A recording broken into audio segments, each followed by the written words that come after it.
Alright, so I'm 35 hours into intermittent fasting right now, and there's another reason why I've been doing all these long fasts.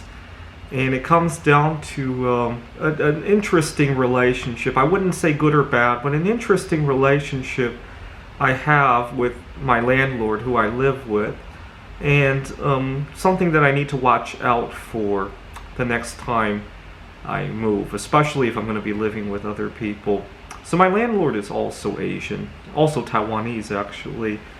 And when I first moved here and I was negotiating with him, I had asked about his thoughts on some furniture, if I could move some things, and I asked him if he had a lot of clutter in the house, and I asked him if he was going to do anything about it, and he assured me that his tenants had recently moved out, and they would be coming to get some things, and he would get rid of a number of things. He had family coming over, and some of those things actually belonged to a family member who was in the process of moving.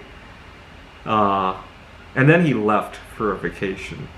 And I did my best to clean up because I have dust allergies, and I have a hard time using the living room as it is. And I ended up cleaning up after him, and he never got to it. He keeps complaining about how his tenants aren't going to come back.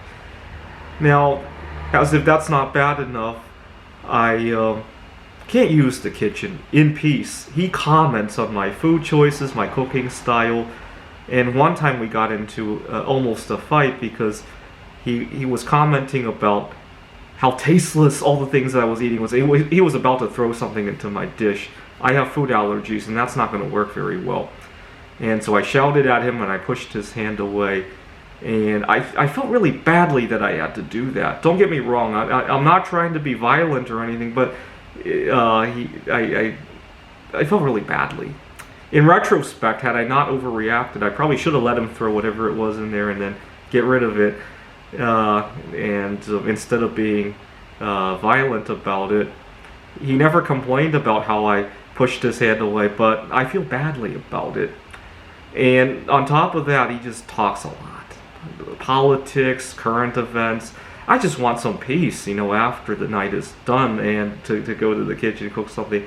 And to be honest, I thought about things and realized that I'm not even saving all that much money living with him compared to living alone, because I can't use the kitchen. I end up having to go out to eat, and in some ways it's almost like nullifying all the savings that I thought I was getting living with him. That's something I'll have to think about the next time I move, which might not be that long because he wants to do renovations anyhow, and it's not going to work with me if he's going to be tearing up the place. Anyways, something you might want to watch out for. Be careful about a landlord who is a little bit too friendly, right? Especially if you have to live with them, right?